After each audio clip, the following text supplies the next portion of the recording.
Joseph Goebbels 1897-yil 29-oktyabrda Germaniyada taqvodor katolik oddiy ishchilar oilasida dunyoga keldi.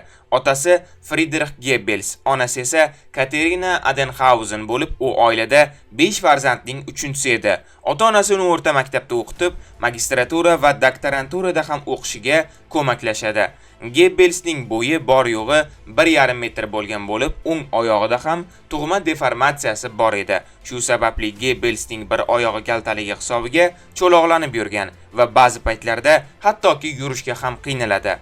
Biroq u bu holatni jismoniy va ruhiy kuchsizlik emas, balki iroda sinovi sifatida ko'rgan. Aynan mana shu deformatsiya sabab u Birinchi jahon urushidagi harbiy safarbarlikdan ozod etiladi. Keyinchalik esa uning dushmanlari Goebbelsni qo'sh tuyoqli shayton oyoq deb atashgan. Shuningdek, u chuqur depressiyadan ham aziyat chekkan.